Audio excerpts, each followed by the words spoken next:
Sarahnya namanya Al-Ibsah ala Masailil Idah, atau baca Al-Bayan fi madhabi Syafi'i di Al-Bayan. Itu menjelaskan bahwa kita ngikutin satu pendapat ulama madhab satu dalam satu masalah, kemudian ikut lagi masalah yang lainnya, boleh. Saya begitu tawaf madhab Syafi'i, saya tawafnya. Begitu saya sa'i madhab Hanafi, nggak masalah. Itu Al-Ibsah ala Masailil Idah yang mensyarahi kitab Imam Nawawi. Jadi ini adalah solusi lagi untuk menyelesaikan kenapa bisa begitu. Itu tadi mungkin sa'inya dia udah kecapean, tapi ada pendapat mengatakan begitu, boleh dalam satu masalah ikut sini, masalah lain itu masalah madhab yang lain, boleh. Baca di Al-Ibsah, pilih aja kitabnya itu. Insya Allah itu menjadi apa, kita menyampaikan nanti kepada jamaah kita itu bisa, oh iya, ada lagi nanti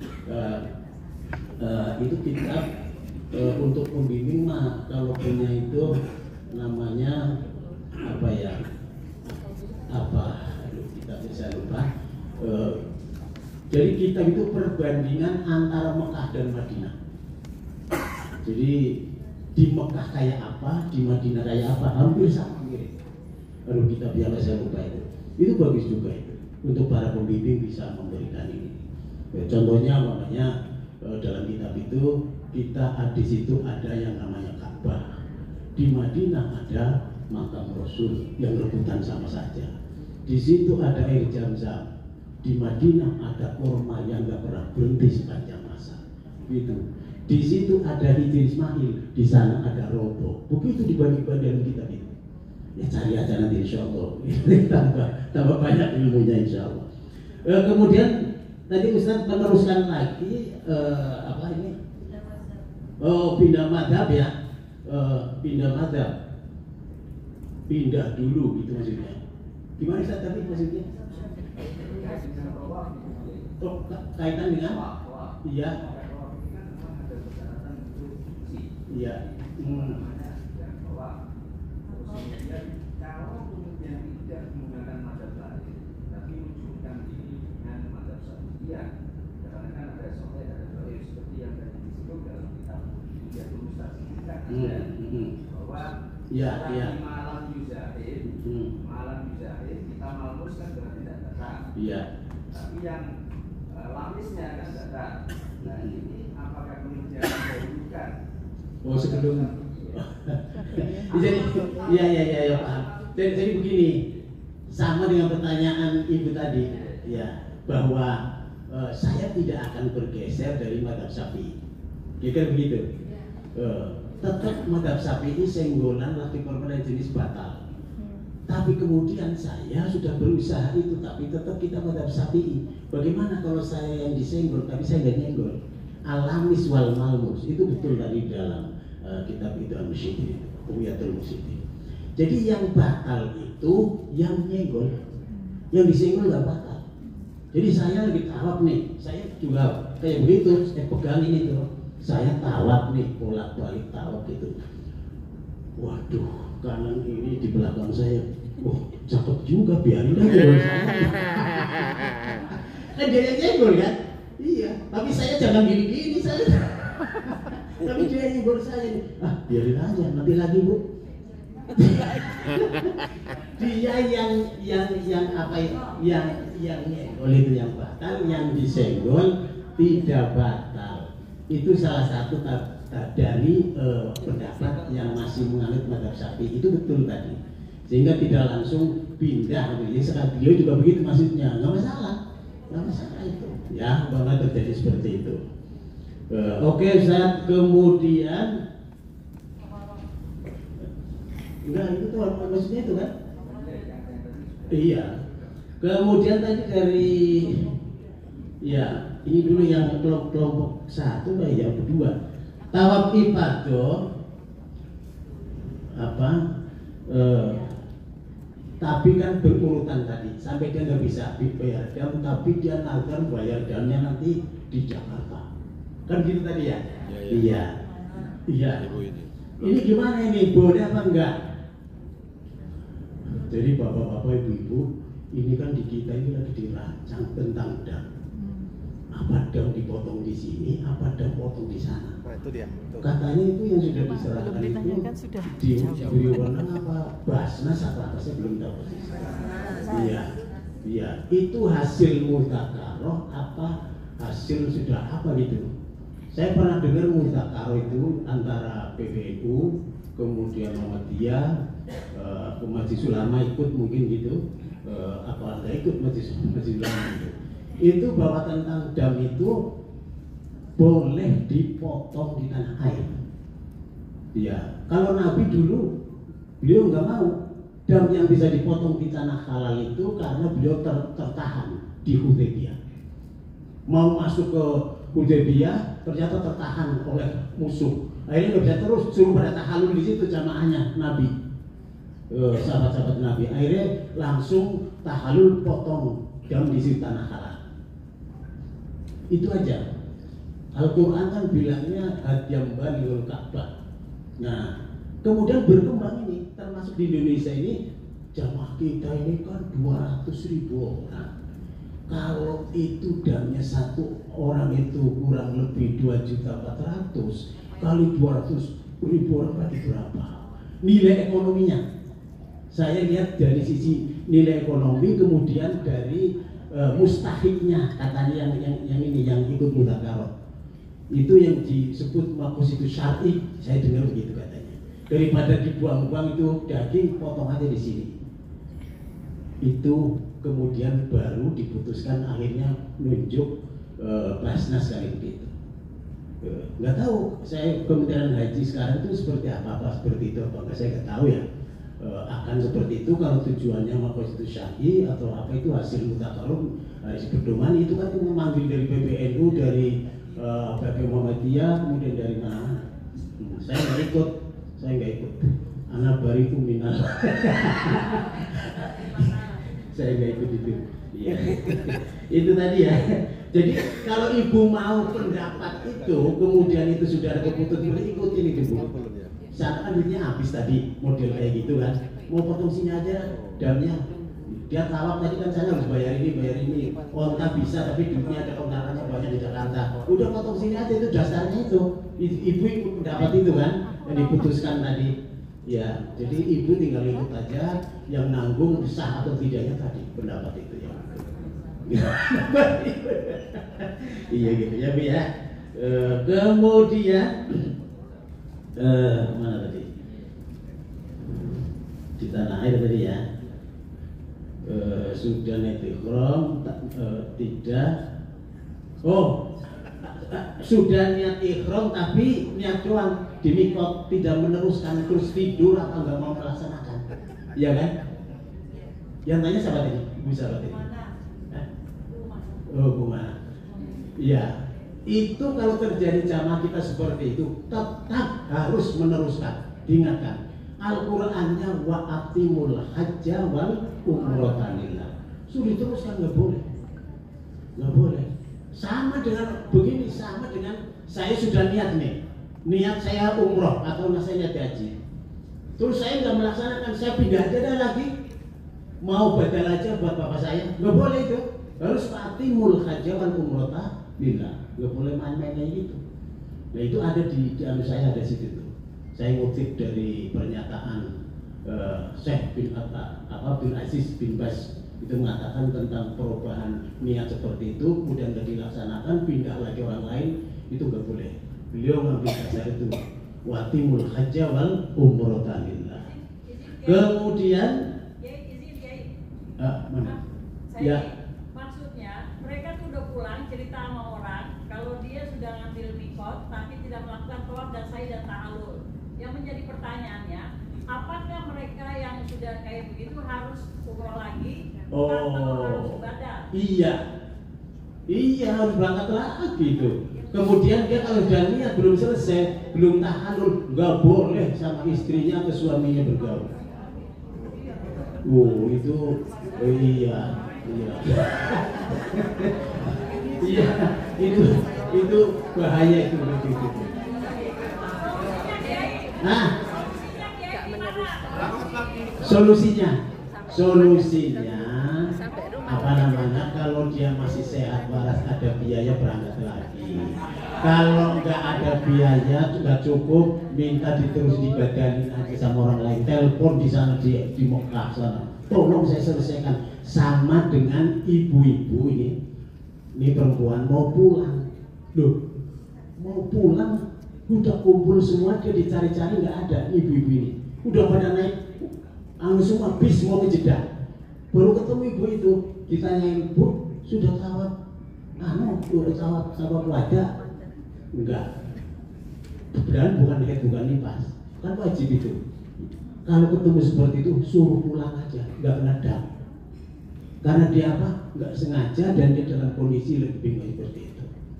Itu satu. Yang kedua tawaf ifadah, kayak tadi temennya udah naik semuanya, dia belum tawaf ifadah, ternyata habis belanja apa kesana kemari baru ketemu temennya udah naik semuanya. Nah, ini boleh mewakilkan orang yang ada di Mekah, wakilin ya, saya mau pulang ini sudah ketinggalan nanti pesawatnya, ini mau berapa barang ke Jeddah semuanya, wakilkan minta orang lain. Tapi orang yang menapakkan sudah haji, itu di saya juga ada di situ, di buku saya yang tadi saya ceritakan juga ada, beli aja buku saya ya. Ya, maksud saya itu biar ada apa ya, kita hal-hal seperti itu bisa diselesaikan seperti itu. Iya. Kemudian ini oh iya. Ya, bentar aja tadi ya. Iya. Maksud saya tadi yang clue-clue itu Bapak ya. Yang penting ada clue-cluenya aja gitu. Iya, itu benar. Jadi begini, clue-clue itu mau memberikan penjelasan kepada jamaah itu paling tidak itu nih, kalau mau mulai ini kita harus pakai kaul yang ini, roji, yang arja. Kemudian nanti baru kalau bisa ini yang roji. Kalau nggak bisa juga dalam kondisi terus baru yang maju. Jadi langsung jangan diberikan ini aja, enggak. Jadi itu dulu kalau itu, karena ulama sudah memilah itu kriterianya pendapat itu yang arja dulu, baru yang roji, baru yang maju. Seperti itu adanya. Kemudian wanita melihat orang wanita sama-sama lihat, ya kan? Ini begini, itu juga saya tulis juga nih di saya itu materi saya itu. Jadi soal wanita melihat orang wanita ini karena ditanyakan tadi ketika di hotel udah capek pada ganti pakaian, ya boleh nggak? Boleh wanita sama wanita boleh, tapi jangan melihat orang yang mukulaturnya. Kalau yang ini boleh dia ganti BH matanya, maaf, ganti di situ nyala sama teman.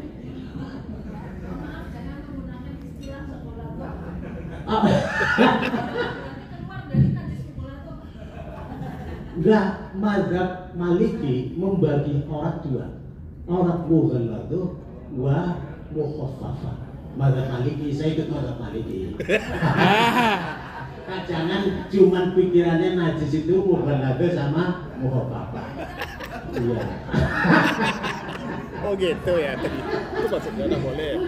Masa barangkali diri bilang mungkin mazhab Syafi'i dalam Maliki maksudnya dia tuh jangan dia katanya. Iya. Masa barangkali diri bilang karena dianggap bukan apa-apa, yang itu berat gitu. Juga ibu tuh protes.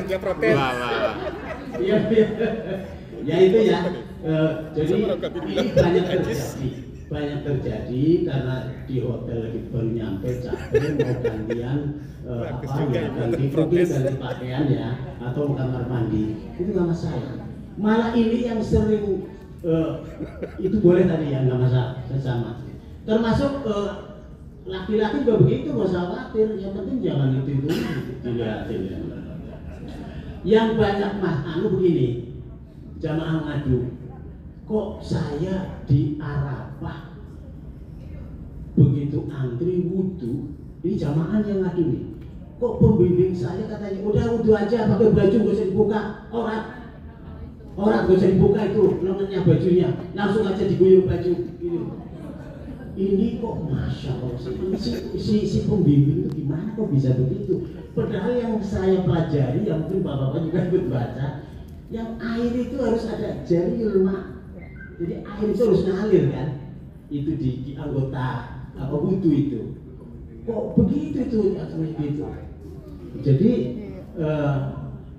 sampai jamaah pada protes, tapi si pembimbing itu ibu-ibu katanya udah nggak apa-apa musuh itu. Nah kalau dia punya landasannya nggak apa-apa sih, nggak apa-apa karena ada pendapat yang mengatakan kalau air terbatas kemudian wudunya 3 kali yang penting rata itu memang ada yang mengatakan kalau ini kan udah dibuka bajunya ini. Nah ini juga menjadi anu kita ya. Kemudian kelompok 1 sering-sering apa jamaah apa nih? Oh, bimbingan manasik sepanjang enggak Bapak, di atasnya ada dulu sering-sering jamaah yang berbeda harus memiliki itu tadi. Jadi dalam satu rombongan mungkin ada jamaah berbeda. Jadi kita yang harus menyelesaikan maksudnya gitu. Jadi pembimbing yang selesaikanlah dengan cara bijak karena bisa terjadi maaf aja ini di dalam itu kan kelompok organisasi bisa berbeda. Ada dari NU, dari Muhammadiyah, ada dari Persis, ada dari apa lagi, ya harus bijak lah. Padahal itu dalam satu kloter kata begitu. Nah ini perbedaannya bermacam-macam tadi yang kita sampaikan. Sebenarnya kan itu semua membawa rahmat kepada kita. Itu kan begitu. Nah kemudian yang Pak Arsyad tadi ya, Pak Arsyad bilang nih kasus-kasus ini kata beliau itu tiap minggu bimbing manasik. Ya kemudian itu ada ternyata di dalam buku yang dia baca itu diprotes juga Pak Jamaah karena itu perjalanan sa'i itu dari Sofa Marwah di buku itu dihitung 1 kali, Marwah Sofa 1 kali, ya kan selesainya dari Sofa berarti selesai di Marwah. Yang diprotes itu hanya Sofa Marwah mana Sofa, artinya gitu maksudnya dibunyikan di situ. Padahal di situ sudah jelas buku itu kok. Mungkin ya jamaah kurang kali ya. Padahal perjalanan saya itu 7 perjalanan. 1 saat perjalanan itu mulai dari Bukit Sofa menuju ke Bukit Marwah itu 1 perjalanan. Kalau nggak salah begitu buku itu. Tapi mungkin zamannya beliau pikirannya kalau itu 1 dari Sofa kemudian Marwah Sofa dihitung 1 berarti itu 14. Iya, maksudnya mungkin ibu yang sana minta ditulis dijelasin kali, bisa begitu kali gitu. Tetap itu satu perjalanan dari Sofa Marwah Sofa, iya. Jadi menjadi ya, dimana juga. Cuma itu yang sering perlu kita selesaikan bagaimana jika ada jamaah kita mulai sa'inya dari Marwah. Nah ini yang harus selesai. Iya. Sa'i kok dimulai dari Marwah ini banyak Bapak. Begitu dari itu dari Nafal apa Nafal Sani langsung pada tawaf sa'i, gitu kan? Saking penuhnya, sangat penuh, kalau nggak ngerti lewat itu ini. Mulai dari Marwah. Giliran mau motong rambut di Sofa jangan motong rambut.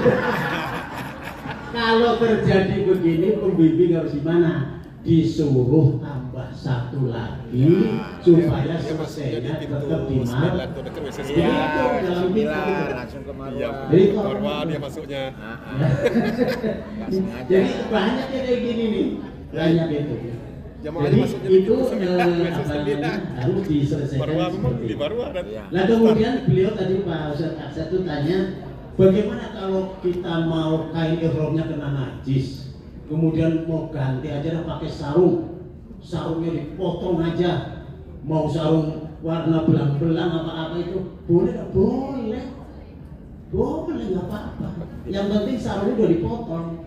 Karena kain ihram itu hanya sunnahnya putih. Malah ibu-ibu kalau pakaian busana muslimahnya itu enggak tebal, walaupun putih ya, sebaiknya putih tapi yang tebal. Kalau ibu-ibu jamaah kita yang itu pakai kain putih-putih tapi tipis, orang Arab suka ngomongin kita. Oke, Indonesia, aduh, saya suka malu juga. Katanya itunya kelihatan celana dalamnya. Saya diomongin sama orang Arab ini. Saya diomongin sama orang Arab. Bismillah kayak gitu, suruh lihat aku. Jadi tolong ibu-ibu, nanti pemilihnya kata kawannya kan banyak ibu-ibu nih, tolongin pakai putih tapi yang tebal. Atau sebaiknya jangan yang putih. Lihat itu jamaah Iran, jamaah Turki, nggak putih dia. Iya, agak ke warna kayak gini, oranye apa gitu. Itu ya. Jadi itu ya Pak Ustaz itu seperti itu, boleh pakai sarung belang-belang, tidak harus putih.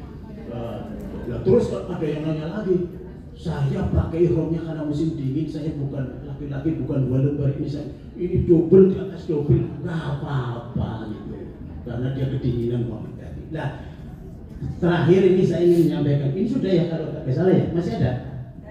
Ya, ini begini yang sering masih bingung itu, apakah haji tamatu harus bayar dam? Ya. Apakah haji tamatu harus bayar dam? Haji tamatu yang bayar dam itu yang memenuhi syarat tamatu. Kata Imam Ghazali dalam kitabnya Asrorul Haji. Jadi yang kena dam ya itu satu, ya, bukan penduduk Mekah. Ya kita kan bukan penduduk Mekah kan, datang ke sana kena dam tamatu. Yang kedua, berangkatnya itu musim-musim haji, pada bulan-bulan haji, dan melaksanakannya umroh dulu baru haji, ya kan, tamatu itu. Nah, bulan-bulan haji, di bulan haji 2. Yang ketiga, dia itu melaksanakan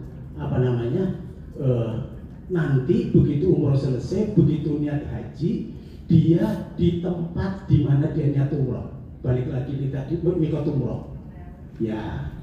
Bukan, maksudnya tidak balik ke mikot awal, maksudnya. Ketika niat haji tidak balik ke mikot awal. Begitu selesai umroh selesai, jangan balik lagi mulai ke Madinah atau balik lagi ke Jeddah, jangan. Itu yang ada. Yang keempat, niat umrohnya dan hajinya untuk 1 orang. Kalau untuk 2 orang nggak kena dam. Saya haji tamatu nih, saya niat umrohnya buat saya tamatu. Begitu saya mau berangkat ke Arafah, saya niat buat ibu saya untuk badalin, nggak kena dam tamatu saya. Paham kan kira-kira nih? Imam Ghazali yang menyatakan syurutul mutamati itu yang kena dam. Berarti ada haji tamatu nggak kena yang nggak kena dam ada dong. Iya, itu tadi saya sudah umroh, begitu mau haji saya balik ke umroh ke mikot Jeddah, niat hajinya di Jeddah, nggak kena dam.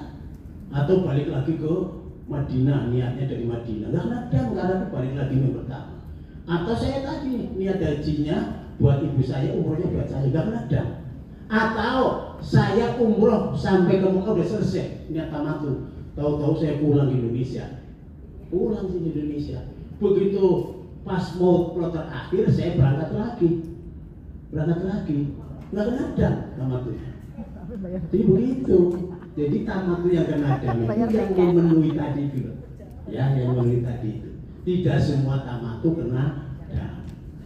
Jadi itu Bapak-bapak, barangkali ini waktunya sudah, nanti lanjutin sama Ibu Raja Mastana. Mudah-mudahan apa yang kita sama-sama dengarkan dari beberapa hal ini mudah-mudahan bermanfaat bagi kita walaupun sedikit. Terima kasih dari saya sendiri. Wallahul muwaffiq ila aqwamit thoriq. Terus apa katanya? Nasru wa nasrullah. Iya. Ya, demikian. Wassalamualaikum warahmatullahi wabarakatuh. Assalamualaikum warahmatullahi wabarakatuh. Adil ke? Tanpa dengan wabillahi taufiq. Latihan 2 versi.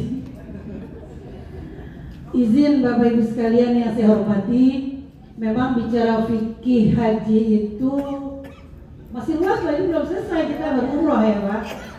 Itu baru umroh, Jadi haji kita belum. akan karena saya dipasangkan berdua ini, ada Haji fikih secara umum, langsung ada penekanan masalah keperempuanan, nanti kemudian haji lagi secara umum, penekanan untuk masalah lansianya. Jadi kebetulan kami dipasang karena memang kami sudah lansia.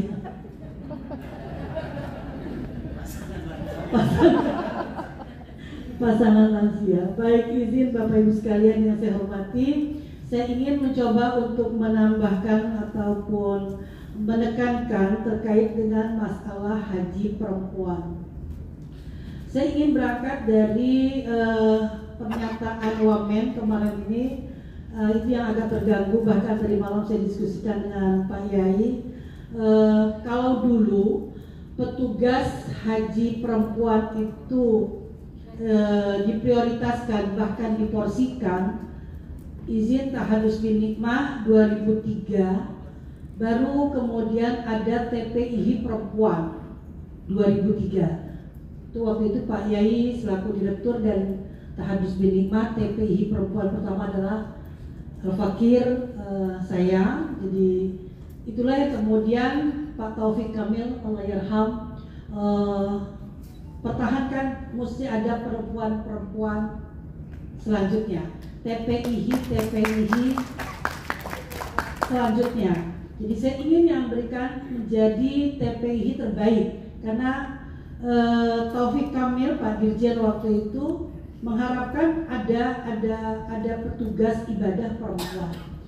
Tahadus Minima 2008-2010 saya mendampingi kloter di posisi TPIH perempuan, lagi-lagi perempuan. Kemudian juga tahadus Minima di 2019, kemudian ada istilah konsultan perempuan. Walaupun kemudian sebelumnya ada bimbingan ibadah perempuan. Jadi adanya TPIH perempuan, bimbat perempuan, kemudian konsultan perempuan menjadi sebuah motivasi besar untuk saya, terutama bahwa mesti ke depan itu dalam rangka transformasi petugas kloter TPIH itu, kemudian bimbatkah itu, petugas sektor atau konsultankah itu, tetap ke depan harus yang terbaik supaya tidak berhenti di tahun 2025 kemarin ya, masih ada konsultan perempuan. Tahadus Minima 2019, izin Allah 2019 pertama saya dengan dipenunjukkan dengan Ustazah Badriah Payumi. Kemudian Badriah Payumi menjadi Amirul Hajj, anggota Amirul Hajj pertama juga perempuan. Itu yang saya syukuri, bahwa kalau kemudian analisa Wamen kemarin ini petugas perempuan tadi ke depan sangat-sangat dibutuhkan, maka kemudian petugas perempuan yang ada harus lebih baik, mumpuni, kompetensinya harus kita tingkatkan. Itu yang kemudian persoalan saya terkait dengan haji perempuan. Tidak adanya program khusus manasik haji perempuan, waktu itu belum ada. Kenapa saya katakan ini? Dulu ada kita semuanya berangkat bukan dari semacam pelecehan perilaku kepada jamaah perempuan, tapi berangkat dari sebuah kebutuhan. Jadi karena banyaknya jamaah haji perempuan, terutama pasangan usia subur yang masih mengalami haid, kalau dia didampingi petugas ibadah izin seorang laki-laki, bahasa Pak Yai, dia nggak akan fair bicara masalah keperempuanan terhadap laki-laki. Itu sebuah kebutuhan. Jadi kita kenapa kemudian pembimbing ibadah perempuan itu dibutuhkan? Karena memang persoalan perempuan tidak dirasakan oleh laki-laki, maka kemudian dia dibutuhkan adalah pembimbing ibadah perempuan. Pengalaman saya di 2008 ketika saya membawa jamaah Mabes Polri, waktu itu satu kloter itu hampir Polri semua. yang izin menurut informasi bimbingan manasiknya hanya di awal dan di akhir. Mafi materi yang mutawaliyah terkait dengan haji, terkait dengan umroh. Jadi mereka ada programnya, hanya program ta'aruf, kemudian teknis keberangkatan. Yang akhirnya pada saat di Mekah maupun di Madinah, apapun kegiatan fikih terkait dengan manasikul hajj, mereka blank. Hatta urusan keperempuanan tadi, masalah haid tadi. Jadi waktu itu izin kalau Pak Yai berangkat dari kasus, ketika jamaah kita mau bergerak ke Indonesia hari Rabu, kita sidak bahwa jamaah hari Selasa sore sudah yakin sudah selesai hajinya dan sudah melaksanakan tawaf ifadah, semuanya sudah selesai. Qadarullah ketika Selasa malam masih ada jamaah yang belum selesai haji. Salah satunya belum melaksanakan tawaf ifadah. Ketika kami sidak, itu adalah mereka hanya saya masih haid ustazah. Jadi haid kategori seperti itulah yang kemudian bahasa Pak Yai berbohong. Ini yang kemudian tanggung jawab pembimbing ibadah. Kalau sampai dia pulang ke Indonesia belum melaksanakan tawaf ifadah, itu yang dosa pertama membimbing gitu, itu yang izin awal. Pas akhirnya dapat arahan dari petugas sektor, dalam hal ini konsultan ibadah, coba ustazah tengok, gabung sama-sama, izin sampai saya ajak ke kamar mandi untuk menengok kondisi darahnya. Warna darah itu mempengaruhi juga gitu. Selain daripada batas waktu haid gitu. Ini nggak mudah menuliskan masalah itu. Tadi bahasa kejujuran, bahasa betul-betul dia memang sudah haid. Jadi yang seperti ini kita check and recheck ya, bukan cross check ya, tapi check and recheck lagi gitu. Yang akhirnya untuk menyelesaikan karena supaya kami bisa kembali ke Indonesia hari Rabu, yakinkan waktu itu dengan Tuan Guru Bajang, kami Pak Yai ya, hari pertama dengan didampingi Pak Yai Tuan Guru Bajang dari NTB, dia masih posisi dari Jakarta, bahwa jamaah Asy-Syafi'iyah mereka disuruh ustazah yang seperti ini, yakinkan mereka mandi langsung dampingi ustazah melaksanakan sholat, melaksanakan tawaf sunnah, kemudian jamaah yang mengatakan tadi untuk menggugurkan tawaf wadahnya. Izin Pak Yai, itu yang kami lakukan. Alhamdulillah, seperti ini, job seperti ini, strategi seperti ini, itulah yang kemudian bahasa kita perempuan nggak mungkin care ya. Mungkin dia akan lebih care dengan persoalannya kalau dia menyampaikan persoalan kepada laki-laki. Itu yang pertama. Jadi saya ingin menggarisbawahi bahwa petugas perempuan itu bukan hanya sekedar, saya agak miris kemarin perkataan Muhammad itu bahwa dibutuhkan itu karena banyaknya yang mohon maaf, tadi Pak Yai katakan kalau petugas perempuan itu ribet, harus izin suami, harus mahram dan sebagainya, punya keterbatasan, punya kewajiban dan sebagainya. Waktu kemarin saya di konsultan 2019 itu 75 hari kita. 75 hari itu nggak mudah izin dari suami. Maka kemudian kita harus betul-betul ada surat pernyataan dari suami yang mengatakan bahwa memang ya qadarullah suami kita mengizinkan kesempatan nggak 2 kali maka kemudian saya laksanakan atas izin suami untuk melaksanakan tenaga PPIH dalam ini konsultan waktu itu Indonesia Timur, Aceh, Ambon, Maluku, Papua, Makassar kalau tidak salah, bukan Jawa Barat, bukan Jakarta, bukan Banten, kira-kira seperti itu. Jadi yang pertama bahwa pembimbing perempuan itu berangkat dari pelecehan kondisi perempuan tadi, tapi jadi suatu kebutuhan. Saya ingin menggarisbawahi sebuah kebutuhan. Sepakat Ibu ya? Jadi kebutuhan. Jadi kalau kemudian ada terjadi sesuatu yang mohon maaf tanda kutip travel, kemudian ada petugas perempuan yang mohon maaf nauzubillah min dzalik dipulangkan karena terjadi sesuatu yang tidak dibenarkan di Arab Saudi, sedang bertugas, ini kan semua noktah yang aib untuk perempuan. Jadi tidak boleh ada lagi petugas-petugas perempuan.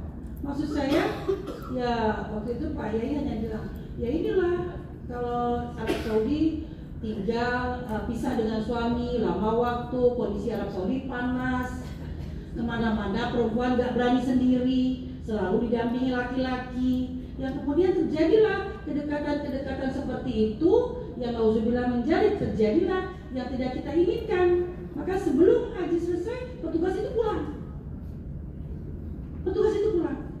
Itu terjadi.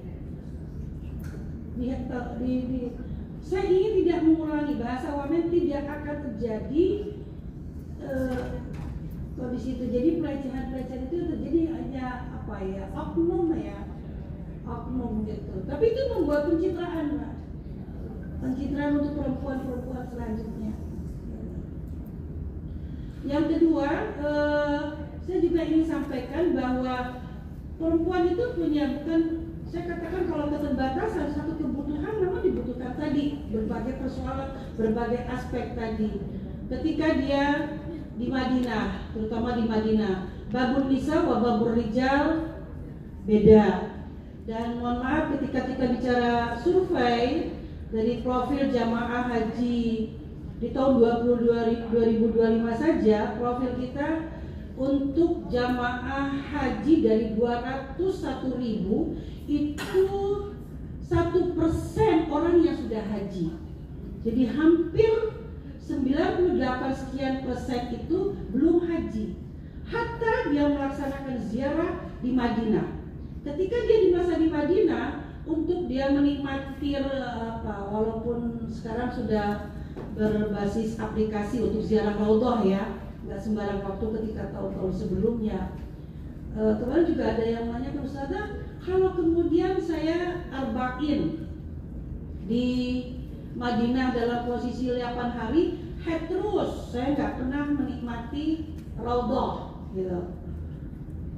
Jadi kita tadi ya sudah dijelaskan Pak Yai bahwa bahkan karena memang sistemnya sekarang raudhah itu sudah berbasis aplikasi, jadi tidak berulang kali. Jadi kalau sudah bagi wanita haid bisa melaksanakan, bisa berziarah ke raudhah, walaupun kemudian dengan catatan, kemudian kita ikat, kita sumpal, bahasa Pak Yai pakai sap,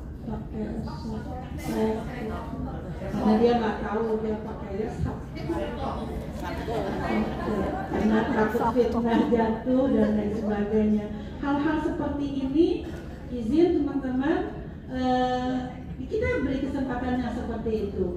Jadi lagi-lagi permasalahan yang kita hadapi adalah tidak ada khusus ya terkait dengan fikih haji perempuan. Jujur kalau sampaikan terkait dengan fikih 4 JPL kurang, 4 JPL kurang. Ini baru sampai umroh, belum al-musnah, puncaknya haji. Kita akan tambah lagi 4-6 JPL, bahkan mungkin untuk penguatan kompetensi peserta sertifikasi dia harus 6-8 JPL. Kemarin kita ada debat diskusi terkait dengan pemenuhan kompetensi fikih kaitannya dengan fikih secara umum terkait dengan fikih hajinya. Hanya kalau fikih perempuan ya mohon maaf sekali lagi kalau kita batasi, yang pertama tidak ada khusus keperempuanan. Hanya dia perempuan mengalami haid saja, gitu kan? Mengalami haid saja. Bagaimana Ustazah kalau kemudian tadi menikmati raudhah, menikmati melaksanakan tawaf ifadah ketika dia sudah harus kembali ke Indonesia atau bergerak menuju Madinah, hal-hal seperti itu yang harus kita sikapi dengan sangat bijak, kira-kira seperti itu. Kemudian saya juga ingin singgung terkait dengan permasalahan perempuan. Tadi udah banyak juga secara langsung saya kritikin aja Pak Yai itu bab saya, tapi sampean kupas juga ya sudah. Ya saya kehabisan materi gitu. Yes, makanya saya sama Pak Yai Kartono kebetulan kami berdua tetangga di rumah di tetangga dekat rumah maksud saya.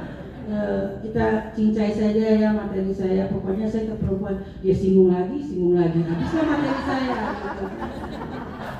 Habislah materi saya gitu. Jadi masalah istitoah tadi sudah disinggung, istitoah perempuan, mahram perempuan sudah, kemudian iddah juga sudah, izin suami sudah, JPL saya udah selesai, yang penting SPJ-nya saya ingin menekankan ada di sini yang pertama membaca talbiyah. Kita dari hari pertama biasanya evaluator selalu ngajak teman-teman untuk baca talbiyah. Izin baru kali ini kita dari Jakarta dominan perempuan. Apresiasi untuk perempuan-perempuan Indonesia yang akan menjadi duta-duta pembimbing haji tahun 2020. Amin ya Rabb. Kemarin ini kita dengan Kemenhaj awal loh Bu, kita UIN Jakarta ini baru pertama yang dipercaya oleh Kemenhaj untuk melaksanakan sertifikasi dan lebih 65% perempuan.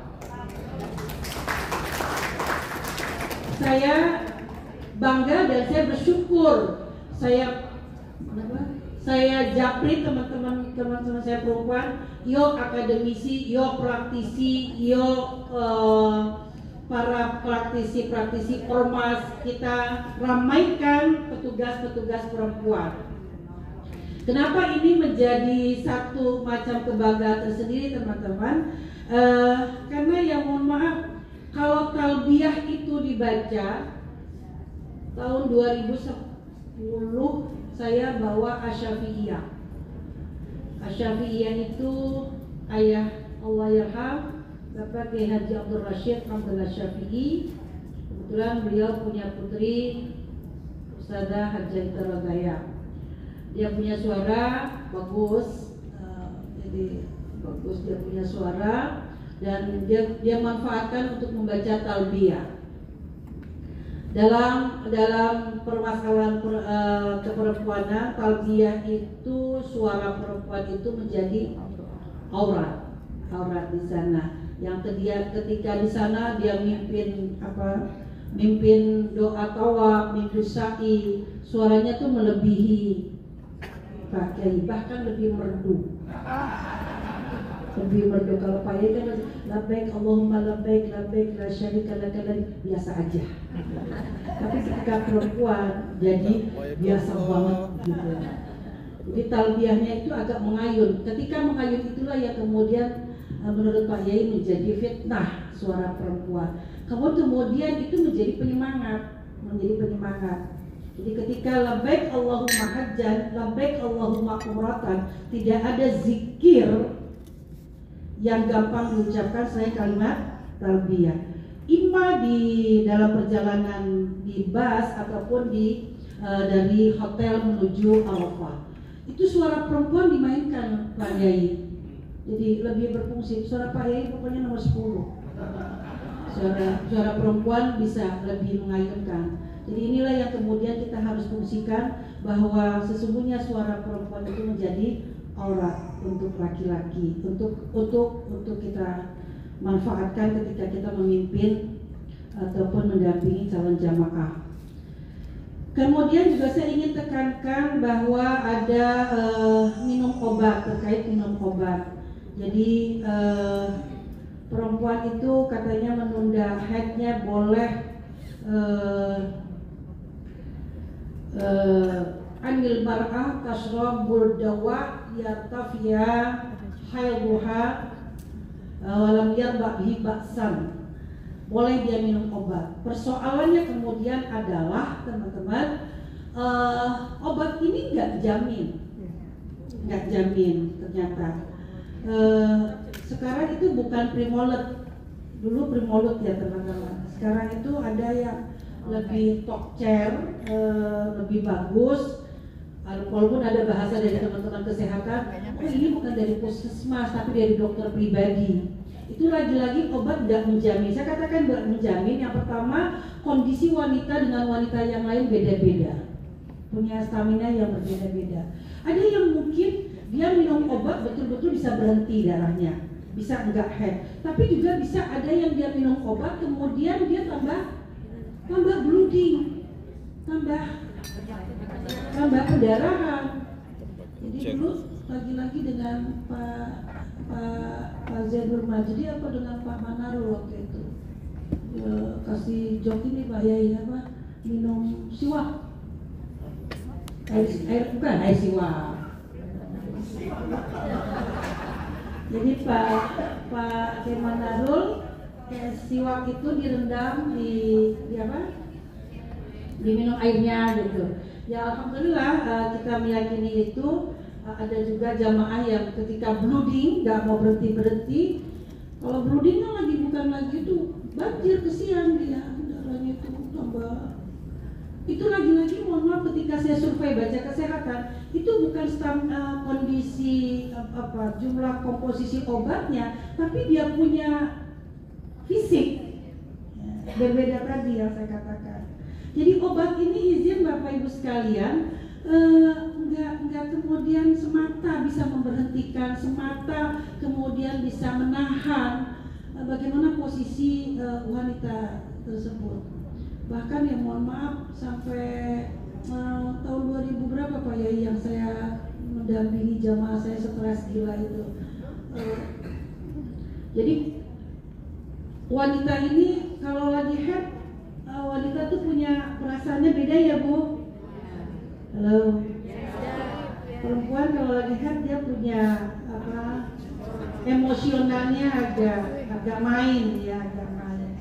Jadi dia nggak mau dikesampingkan, tetap dia nggak mau ditinggal, dia mau tetap diposisikan.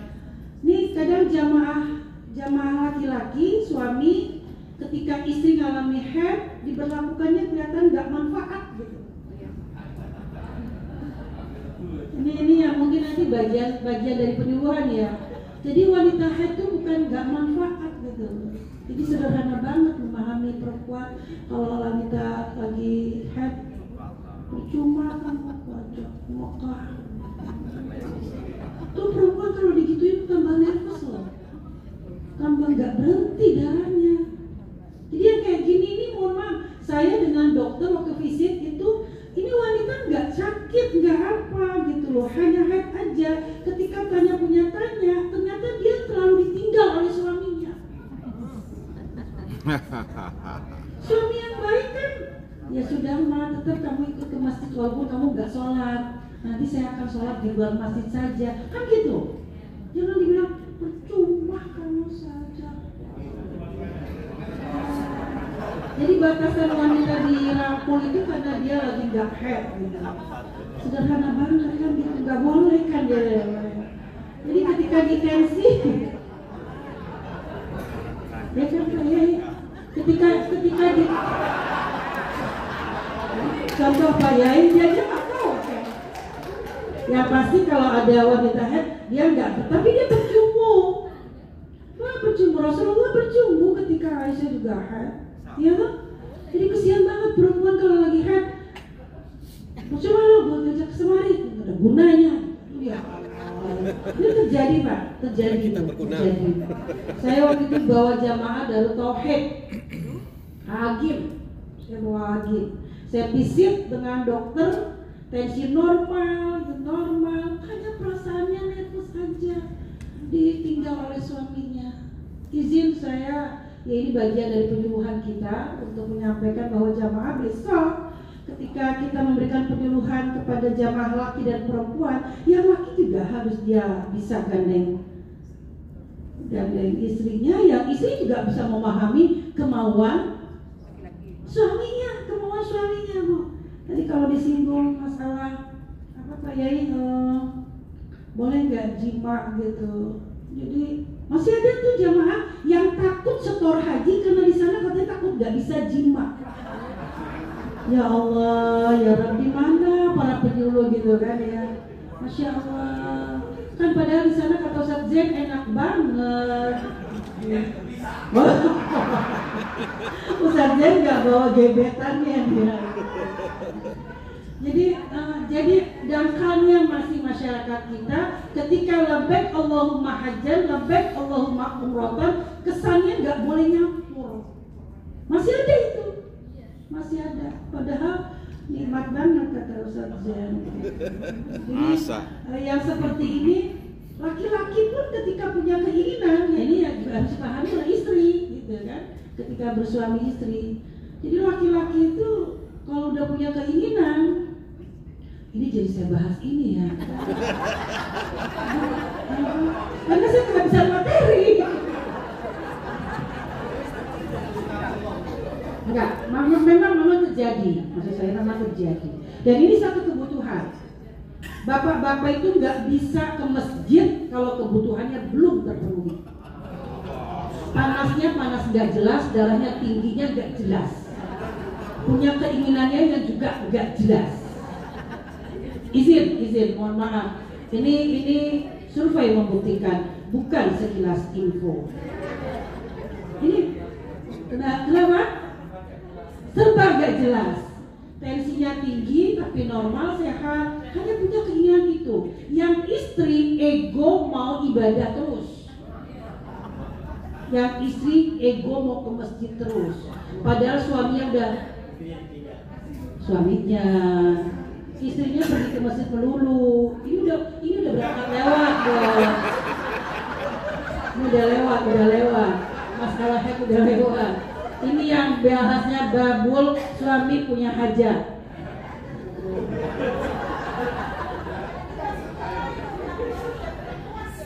Ya, ini Pak, maksud saya begini. Ini masalah perempuan yang harus tahu diri. Maksud saya, karena ini menjadi juga permasalahan ketika kita menjadi pembimbing. Dibilang sakit, ya waras, gitu kan? Dibilang waras, nggak gelem, melo, ya sekali. Tapi yang itu tadi hajatnya belum terpenuhi, ya mohon maaf, gitu. Sampai izin Pak Kiai Agim turun tangan waktu itu saya menyelesaikan kasus seperti ini. Padahal udah dikasih kode, boleh. Pak Yai itu bilang halal. Sudah tahalul ya halal, kan kira-kira seperti itu. Memang ribet kan ya Pak. Bilang ribet tuh kayak mana ya? Gak ada kamar khusus tak? Kalau zaman Pak Yai Katona ada kamar khusus. Zaman Saniki wis gak ono. Kamar barokah yang bayar. Ya duitnya habis membayar. Tapi ini maksud saya begini, izin Bapak Ibu sekalian, izin, karena ini juga bagian dari sebuah persoalan perempuan yang harus memahami bahwa panjenengan wedok perempuan bisa ibadah lewat lantaran redha suami. Apalagi kemudian udahlah nggak usah ke masjid, kata Pak Yai tadi kan semua tanah haram itu menjadi haram semuanya kan, jadi bisa sholat itu kuluh tanah di hotel, mau di Sisa Gazala, mau di paling jauh Sisa Gazala ya, paling jauh Sisa Mispala, semuanya mohon maaf nggak usah ke haram karena suami punya hajat, terus oke. Itu justru yang saya pikir lebih dari 1000 pahalanya, kira-kira seperti itu. Jadi itu terkait dengan masalah keperempuanan. Yang selanjutnya Bapak Ibu sekalian, saya juga ingin menambahkan sedikit terkait dengan persoalan haji perempuan. Tadi obat sudah saya sampaikan, kemudian melaksanakan tawaf wada. Tawaf wada tadi seperti itu disampaikan, tawaf ifadah tetap harus melakukan tawaf ifadah, bahkan ada sebagian ulama yang boleh ketika dia tidak melaksanakan tawaf ifadah sudah sampai ke tanah air, dia bisa melaksanakan telepon dan kemudian dibadalkan supaya selesai hajinya, seperti itu tawaf ifadah.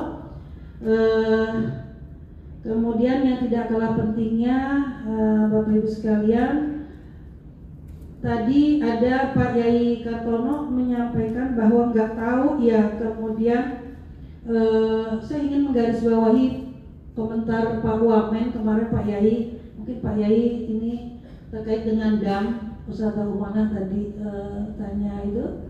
Jadi dari ternyata pemerintah dalam hal ini menyelesaikan persoalan dam itu diserahkan ke Basnas, ternyata baru 1.000 dari 201.000 itu baru 1.000. Yang 200.000 itu kemana? Karena ada ke Pangdam, ada ke Kodam, gitu. Jadi gitu Pak Yai. Pangdam tuh enggak, Kodam tuh enggak. Panglima Dam, Kodam tuh koordinator Dam. Baru tahu dia. Jadi izin apa? Baru kali ini memang mohon izin dam itu ya sudah dikelola oleh pemerintah dalam hal ini. Tapi ternyata jamaah haji kita masih fanatik ya. Fanatik untuk dibayarkannya oleh tadi ada istilah Pangdam, ada istilah Kodam yang akhirnya tidak merata tadi Pak Yai. Ini juga mungkin kemudian kalau apakah itu kemudian keputusan MUI, apakah kemudian itu harus kita sosialisasikan, setuju atau tidak setuju, mau atau tidak mau, pemerintah sudah mengatur sedemikian rupa terhadap pengelolaan dam. Itu yang mungkin saya tambahkan. Mungkin kalau ada persoalan-persoalan keterkaitan perempuan, kalau saya bisa menambahkan atau menjawab, kita sharing teman-teman. Harapan saya ingin ada perempuan-perempuan selanjutnya yang lebih baik. Bahasa Wamen adalah bagaimana mentransformasi calon-calon pembimbing. Saya nggak ngebayangin juga besok kalau calon pembimbing banyak perempuan harus dibarak gitu. Ya Allah, ya Rob, kalau harus dibarak, wong seminggu aja sertifikasi tinggal. Ya itu lagi keterbatasannya. Jadi ada rekomendasi yang dibarak petugas laki-laki, petugas perempuannya. Tapi perwamen kan tadi dia Bu ya. Ya Allah, saya nggak ngebayangin kalau BIMTEK selama ini kita lakukan BIMTEK itu untuk calon petugas itu hanya 10 hari. 10 hari itu ada RKO, ada rencana kerja operasional, bagaimana menyelesaikan kasus, armuzna, itu langsung action di gambaran-gambaran titik-titik tugas yang akan menjadi kredit ketika kita melaksanakan tugas. Nggak kebayang oleh saya kalau jamaah haji perempuan harus di barat harus izin suami. Nggak mau lah fisiknya bos, fisiknya suami nggak. Jadi nanti boleh ada rekomendasi sih nggak apa-apa. Saya bukan menafikan kalimat wamen ya, tapi tetap kita perempuan-perempuan siap menjadi pembimbing ke depan untuk membantu pemerintah dalam hal ini. Jadi izin saya ingin meluruskan lagi, tujuan sertifikasi pembimbing haji teman-teman bukan mau menjadi petugas, bukan mau menjadi petugas. Ada dalam undang-undang itu bahwa kita ingin membantu pemerintah, ingin membantu pemerintah supaya pemerintah itu lebih bagus penyelenggaraan hajinya. Walaupun jujur surveinya masih sampai ini dari tahun ke tahun penyelenggaraan haji pasti ada punya masalah gitu. Jadi harapan saya teman-teman dengan bekal sertifikasi selama 1 minggu ini, nanti materi kita teman-teman ada lagi di materi fikih kontemporer, kemudian fikih lansia. Karena kemarin Wamen pun kita minggu-minggu yang lalu sertifikasi itu materi fikihnya fikih perempuan saja 3 JPL, fikih kontemporer 4 JPL. Tapi sekarang dibagi 2. Jadi ada lansia karena ada istilah 2025 ramah lansia, dan survei membuktikan bahwa jamaah lansia kita ada di jamaah lansia kita 44.085 orang, dan ini kategori lansia, ada yang kategori kaki, ada kategori tangan, belum lagi yang betul-betul memang disabilitas. Kemudian ada jamaah lansia, yang lansia nanti kita akan ketemu pada episode berikutnya terkait pikih-pikih, lagi-lagi pikih-pikih taisir, pikih-pikih yang kemudian kontemporer sesuai dengan tadi bil amkinah wal azminah tadi ya. Jadi ya dulunya tadi bergulir terus pikih kita. Nanti kita akan menghadapi masalah-masalah dengan fenomena potret jamaah haji Indonesia saat ini, dari mulai laki perempuan, kemudian kategori pendidikan, kategori profesi, kemudian kategori pengalaman haji dan belum pengalaman haji, kemudian dari kategori disabilitas maupun orang yang sehat. Itu mungkin teman-teman materi kita.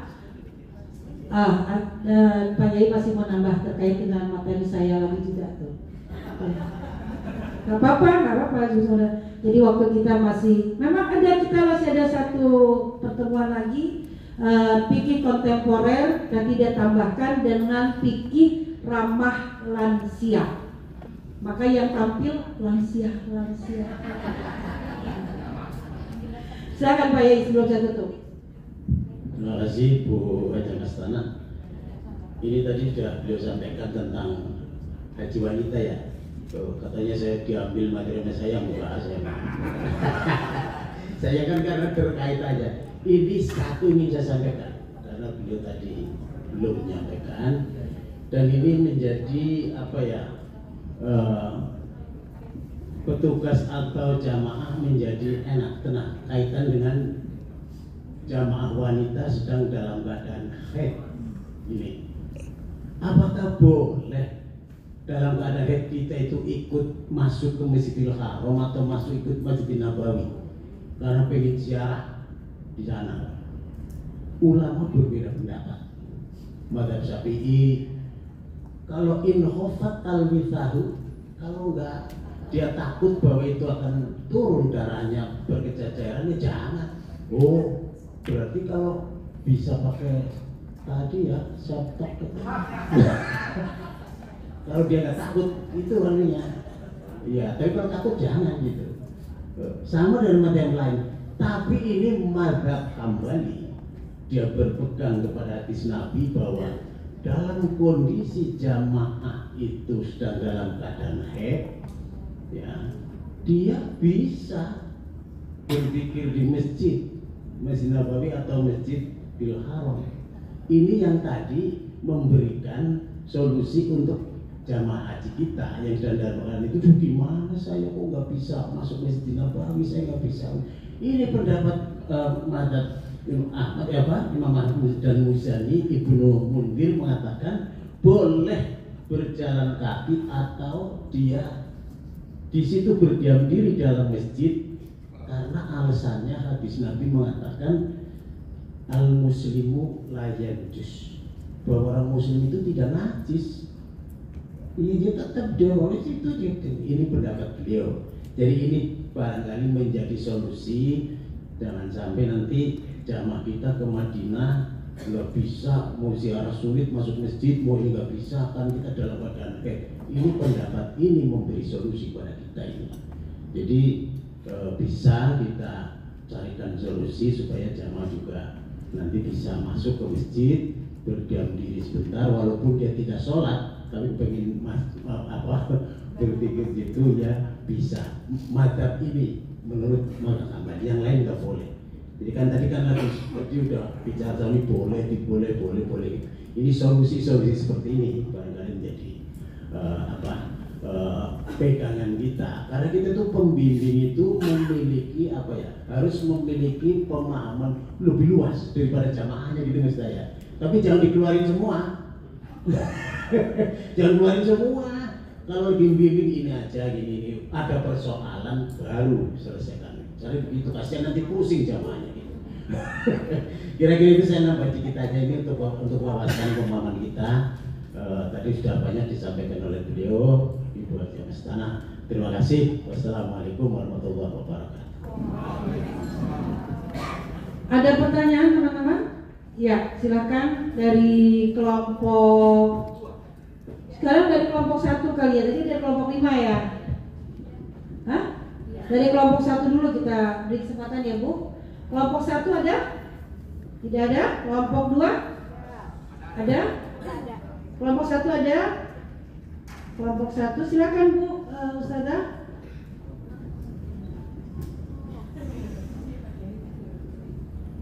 Iya, bismillahirrahmanirrahim. Assalamualaikum warahmatullahi wabarakatuh. Makasih Ustazah. Mungkin saya mau tanya yang tadi juga dengan Pak Kiai dari mau dijelaskan. Saya mau tanya tentang murur. Sebenarnya dasar murur itu apa dan harus dilakukan pas kemarin tahun 2025 ya. Sebelum-sebelumnya kan tidak ditetapkan. Jadi dasarnya apa dan apakah itu sah? Karena memang mungkin hal ini masih banyak yang bingung gitu. Terus yang kedua, jika melontar itu digabung, itu hukumnya bagaimana? Apalagi misal petugas yang memang harus mengurusi ataupun karena dia memang belum melaksanakan haji, biasanya kan boleh gitu untuk petugas. Nah, kalau itu digabung ataupun jamaah, kalau kita melihat di lapangan itu kan banyak sekali yang menggabung. Dia menetap di situ, tidak kembali ke hotel dan menggabung melontarnya karena misal ini kan sama pembimbingnya. Nah, kasus-kasus itu karena di lapangan banyak, langsung digabung dan menunggu di jamarat biasanya seperti itu. Terus jika kan ada wacana PPIH non-muslim itu akan dijadikan juga PPIH ya. Nah, bagaimana ketika tadi kalau Pak Kiai jelaskan ketika kita memasuki ini kan harus berihram, ada juga yang berpendapat boleh. Nah, ketika itu apakah dia juga boleh karena nanti kan ke Arafah juga atau misal melalui itu tidak hanya di Jeddah. Nah, kasus-kasus hal seperti ini juga bagaimana gitu ya. Nah, untuk yang keempat untuk sa'i. Biasanya sa'i itu ada entah petugas ke siapa itu suka melakukan sendiri. Kadang bagaimana ketika dia mau tahalulnya? Kan tahalul itu kadang dipotongkan oleh temannya. Apakah kalau kondisi itu juga boleh memotongnya sendiri atau tadi kadang juga ditolong orang lain? Nah, ini maksudnya kalau memotong sendiri itu boleh tidak kalau dalam fikihnya, kalau seandainya itu belum ada ketetapannya. Mungkin itu dari saya. Terima kasih. Assalamualaikum warahmatullahi wabarakatuh. Satu aja. Karena ini waktunya terbatas, satu kelompok satu saja ya. Dari kelompok 2, kelompok 2. Kelompok 2, oke Bu ya. Oke, silakan. Kelompok 3. 2 mana 2? Ya, satu orang aja ya Bu. Izin. Waktu kita sudah hampir selesai.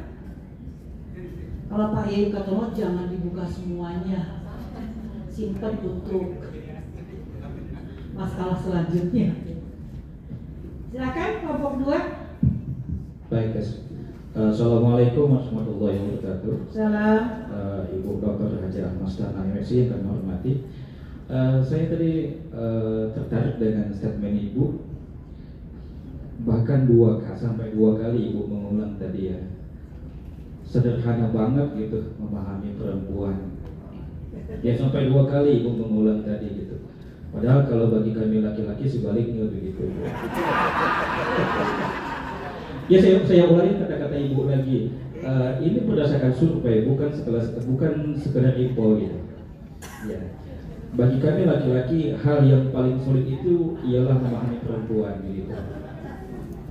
Izin Ibu, ini terkait di melontar ya Ibu ya. Karena juga kami menemukan jamaah kebetulan pernah menjadi petugas di tahun 2023 dan kita tetap haji ramalan waktu itu yang memang kebetulan juga sangat banyak lansia yang kita bawa. Nah di sana termasuk lansia tidak ikut melontar. Kita tidak dapat menganalisa bahwa alasan dia disampaikan tidak sanggup atau dikarenakan capek begitu, karena tes pertama gitu kan, oh jauh nih lokasinya gitu.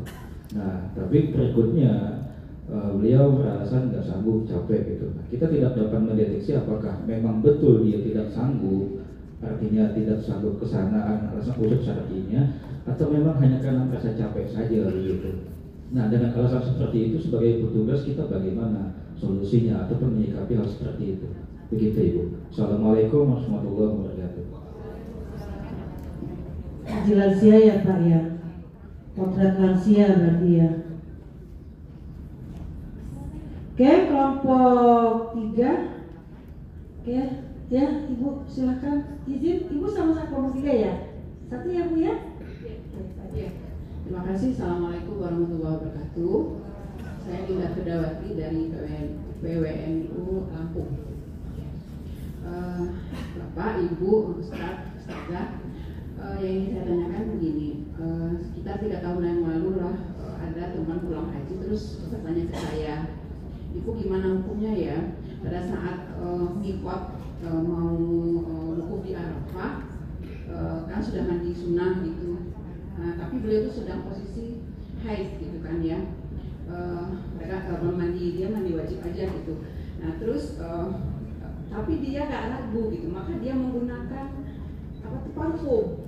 Padahal kan mikot niatnya itu kan di lokasi ya dari Mekah gitu. Tapi dia pakai parfum gitu. Padahal udah niat untuk ihram kan gitu. Cuman pemahaman dia lagi, nanti kan saya mau niat mau mandi wajib lagi di Arafah gitu. Nah terus tapi dia nggak membayar dam di Mekah gitu. Terus bertanya sama saya, kalau menurut saya ya kamu harus bayar dam karena niat mikot kita kan dari Mekah dan pada saat itu kamu sudah terhitung ihram kan gitu. Nah ya sudah saya bilang ya udah bayar damnya di Indonesia aja sepulang dari haji, saya bilang gitu. Nah ini saya ingin bertanya sama Ustaz Zaza, apakah benar yang saya katakan ini? Itu yang pertama. Terus yang kedua, kalau nggak salah tadi ada pertanyaan tentang bercadar saat ihram. Dan pada saat saya juga haji, kawan-kawan itu karena ada debu di seputar burung-burung segala macam itu, mereka pakai masker gitu. Saya bilang nggak boleh pakai masker, saya bilang gitu. Tapi mereka tetap aja pakai masker. Nah itu saya ingin dipertegas hukumnya. Kemudian yang ketiga tadi yang disampaikan Ustaz tadi, apa sih hikmahnya kenapa wanita yang sedang berihram sedang beriddah karena kematian suaminya dan karena iddah talak raja itu dilarang haji tetap dia kalau nggak salah dilarang berangkat haji, sedangkan kalau yang bayin itu dibolehkan gitu. Sebenarnya filosofi atau makasih syariahnya seperti apa? Itu saja mungkin. Terima kasih. Assalamualaikum warahmatullahi wabarakatuh.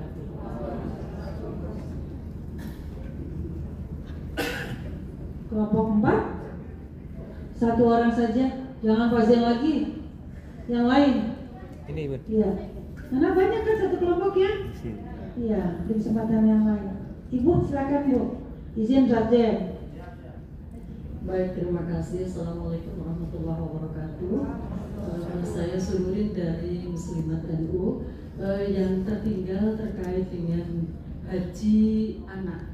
Nah, biasanya kan perempuan dan anak, kalau kita KPPPA jadi satu, mungkin bisa dijelaskan terkait dengan haji anak.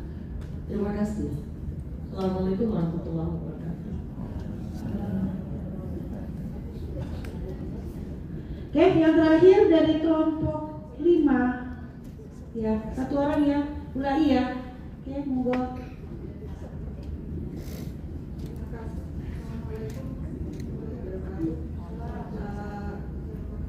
Ibu Dr. Mas Sana dan Bapak Kiai Kartono.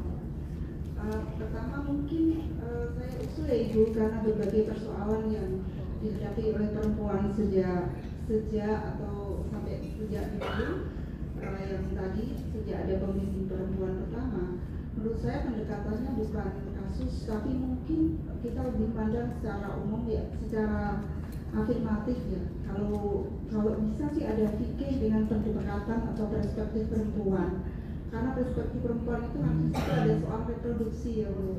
Kalau soal reproduksi itu menyangkut haid, kalau mungkin ada pelecehan, termasuk kekerasan nggak harus datang dari luar ya Bapak-Bapak Ibu, bisa terjadi juga pada pasangannya. Karena kami melihat waktu tahun 2003 itu laki-laki memaksa istrinya, mungkin juga ada istri yang memaksa suaminya, sangat mungkin ya, karena resiprokal yang berdarah itu ada.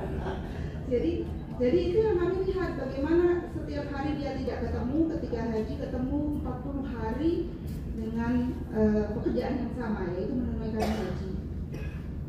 Yang kedua, untuk Pak Kiai Kartono, mungkin kalau istilah-istilah reproduksi kita menggunakan itu Pak, kita tidak menggunakan mughaladzah, tapi mengapa kita nggak sebut vagina saja? Itu kan istilah kesehatan reproduksi, vagina dan penis gitu aja. Kalau mughaladzah, Bapak lahir dari mughaladzah juga loh ya. Itu bahasa Arab, bahasa fikih. Yang kedua, ini kan kalau vagina lebih seksi kalau kedengaran. Iya. Punya banyak sekali PR tentang soal protokol dalam madhab. Kebetulan saya dari LDNU. Memang agak membingungkan dan buat orang yang tidak biasa berhadapan itu buat pusing. Nah kalau saya sih buku tali itu mungkin disempurnakan sesuai dengan kebutuhan. Jadi karena haji itu kan kita harus menghindari rofas dan jidal serta khusuk ya. Maka menurut saya ya hukmul hakim ya soalilah gitu. Jadi kalau saya tanya pendapat siapa, karena jamaah kita juga sangat heterogen ya, tunjuk saja buku tali. Maka buku tali ini harus disempurnakan sesuai dengan perkembangan dari haji ke haji, terutama populasi yang sangat beragam. Yang terakhir Pak, saya konfirmasi bahwa Nahdlatul Ulama melalui munasnya tidak menetapkan dam tamato itu harus dilaksanakan di tanah air atau mengusulkan. Tapi ada akwal yang berbeda. Pertama, dam itu dam tamato disembelih di tanah air dan didistribusikan di tanah air. Izin duduk. Yang kedua, terakhir nih Pak, yang kedua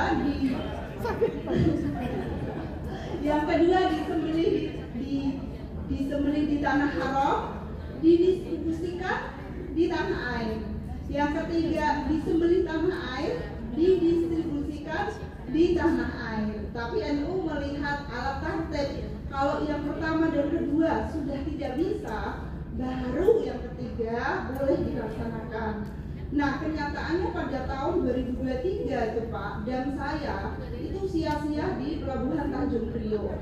Pertama karena Kementerian Pertanian tidak mengizinkan kargo ini dibuka, sebab tidak ada sertifikasi hewan-hewan ini bebas dari PMK, penyakit mulut dan kaki, yang dikeluarkan oleh Saudi. Saudi tidak mau, karena hewan-hewan ini kan sebagian besar adalah impor dan tidak ada waktu untuk memeriksanya. Walahi daging ini rusak Pak, muspro kata orang Jawa. Nah baru-baru ini MUI juga mengeluarkan pendapatnya tidak boleh dan disembelih di tanah air, didistribusikan di tanah air. Jadi dia berpegangan pada wa idza wajaba 'alal muhrim damun lil ajlil ihram. Jadi ini yang menurut saya PR besar buat pemerintah untuk menyatukan ini supaya ya petugasnya tidak bingung, jamaah tidak bingung, nanti nggak haji lagi kalau bingung semua gitu Pak. Terima kasih. Assalamualaikum warahmatullahi wabarakatuh. Waalaikumsalam warahmatullahi wabarakatuh. Oke, baik Bapak Ibu sekalian, izin kayaknya memang pertanyaannya lebih banyak terkait dengan fikih secara umum ya, terkait dengan statement-statement saya ingin mencoba untuk coba untuk menanggapinya. Yang pertama dari dari kelompok berapa tadi yang di belakang itu memahami perempuan itu justru ya gitu. Ya, saya hanya ingin bukan membela Pak, bukan ingin membela saya. Justru yang kemarin ketika kita melaksanakan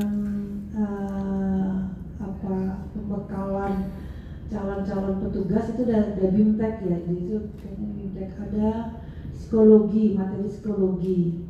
Nanti juga kalau nggak salah ada materi psikologi ada ya, teman-teman ya. Jadi psikologi perempuan itu ya tadi Pak yang saya katakan gitu. Gaduh kahoyong tapi nanti punya memang keinginan tapi tidak dipahami itu juga jadi beban.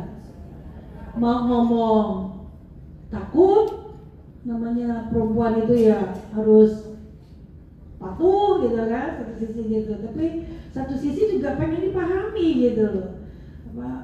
Pahamilah saya gitu, posisi saya gitu loh, kira-kira seperti itu. Jadi yang saya lihat ketika saya membaca jamaah haji perempuan itu persoalannya sederhana Pak, yang kayak gitu-gitu aja tuh gitu. Jadi hanya kebutuhan-kebutuhan yang tidak tersirat atau tidak tersurat jadinya ya. Jadi kenapa nggak diungkap gitu? Diungkap aja gitu. Makanya kalau saya setuju dengan Imam Ghazali, orang yang mau pergi haji itu seperti mau mati kecil gitu ya. Jadi kata Imam Ghazali, ketika dia mau mati kecil, suami istri dia harus sebelum dia minta maaf kepada tetangga-tetangga, yang suami minta maaf kepada istri, yang istri minta maaf kepada suami. Besok ketika di haram, ikhlas ya bawa saya, suami ya ikhlas ya mami saya, itu akan kuat dengan sendirinya gitu. Jadi nggak bawa egonya. Jadi yang selama ini saya alami kasusnya itu tadi, dari kasus tadi perempuan itu ego ibadah. Memang di sana bahasa rakus ibadah, mau ngapain lagi kita di sana? Ya kan? Masa ngurusin laki yang sakit dan gitu. Kita juga pengen datang ke mana sakit, tapi izin Allah suami kita harus dirawat kan gitu.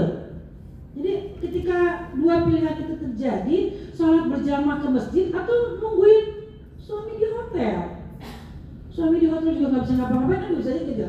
Ada yang pernah egonya juga timbul gitu. Ini hal-hal penting Pak yang mohon maaf tidak terbahas. Tidak terbahas. Saya sampaikan ketika evaluasi haji di tahun 2010 itu saya sampaikan itu dalam rangka menginventarisir persoalan-persoalan keperempuanan. Itu aja sih, bukan bela diri saya, mohon maaf izin. Jadi pahamilah saya gitu kepada suami saya gitu aja. Yang kedua saya juga ingin menegaskan, ada komentar teman saya Bu Yumina dari kelompok 1 bahwa bagaimana kalau PPIH kemudian ada non muslim. Terus seingat saya peraturannya nggak gitu Ustazah. Jadi non muslim ini nanti dia akan ditugaskan bukan terkait dengan ibadah, terkait dengan administrasi, terkait dengan pelayanan umum, transformasi gitu. Jadi kalau untuk ibadah lakum dinukum lah ya, kira-kira seperti itu. Silakan enggak. Itu juga waktu itu saya langsung marah atau langsung gimana ceritanya? Termasuk Ustazah Umala itu dengan dia gimana bisa katanya gitu, haji kayak kita kurangan SDM aja gitu, non muslim gitu. Jadi setahu saya posisi mereka itu justru disinilah hidup kita harmoni tadi, moderasi di Indonesia itu berdampingan antara muslim dengan non muslim ketika mau membawa atas nama negara kita Indonesia, kira-kira seperti itu. Kemudian saya juga ingin menyampaikan Prof. Sururin bagaimana dengan haji anak. Syarat haji itu nanti juga kita potret Bu Sururin ya. Nanti ketika anak, kategori anak itu di mana gitu ya. Jadi izin ketika 2000 saya bawa cucu saya untuk umroh tuh 3 tahun gitu. Itu 1 jiwa gitu sama travel. Dan dia nggak kena taklif kan, belum kena taklif. Gitu. Hanya saya pengen ada gila aja, pengen menyemangati anak saya supaya ada semangat ibadah, yang kebetulan cucu saya yang pertama laki-laki, kebanggaan saya, kesukaan saya ingin tahadus minimal aja gitu loh. Jadi ketika syarat bagaimana haji anak, nanti kita sepakat dengan ada program dari studi gender dan anak, nanti kita kaji fikihnya dengan Bu Walai juga mungkin ya, terkait dengan referensi Walai ya, terkait dengan referensi haji perempuan. Izin, saya juga sudah menulis di fakultas terkait dengan buku saya. Pak Katono kan promosi bukunya ya.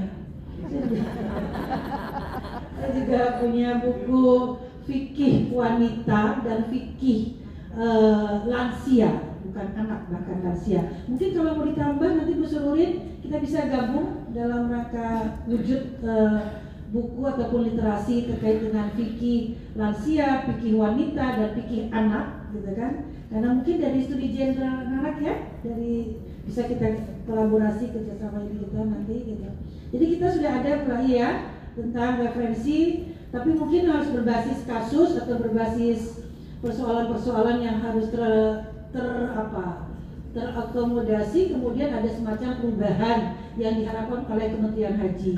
Dan ini memang yang ditunggu oleh Kementerian Agama yang kemudian jadi PR menjadi Kementerian Haji. Bahkan kemarin Kementerian Haji pun sudah memberi kesempatan untuk membuka penelitian,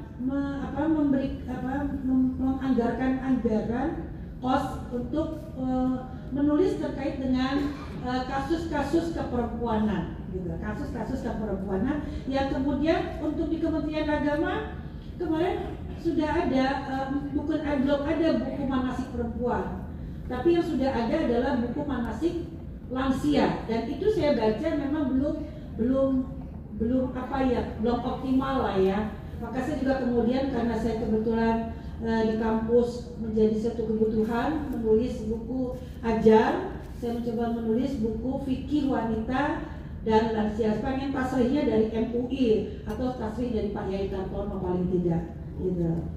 Kemarin saya ditunggu template-nya dari beliau, tapi saya belum sempat berikan. Insya Allah juga dalam waktu dekat akan terwujud buku fikih wanita dan lansia. Itu mungkin terkait dengan pertanyaan sesi kedua. Yang lainnya karena terkait dengan fikih secara umum, tafadhol Pak Yai untuk menyempurnakan.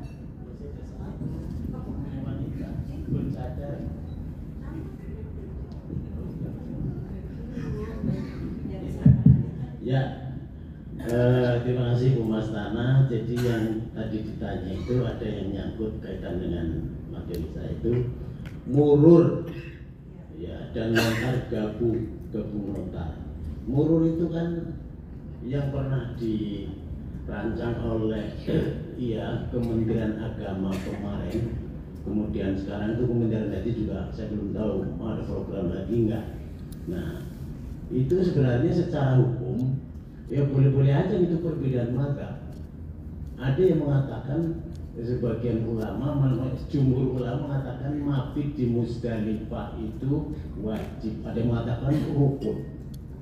Tapi ada juga yang mengatakan itu sunnah, gitu loh.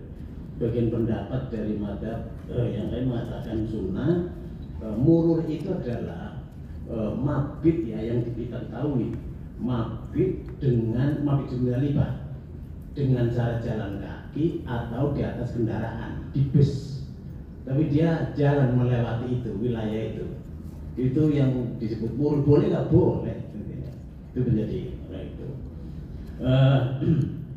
Kemudian lontar digabung, itu menggabung lontar boleh.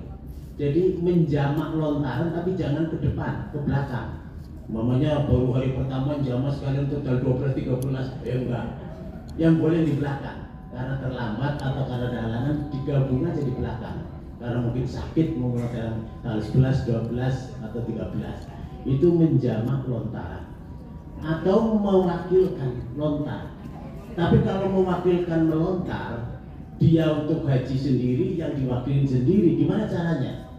Ada dua model dalam hukum ini, fikih. Boleh lontaran saya itu untuk saya sendiri. Lontar 1, 2, 3. Katakanlah lontar jamrah apa? Ula, wusto atau apa ya? Tiga-tiganya tanggal 11. atau tanggal 12 digabung. Lontarannya saya makilin ini, lontar makilan.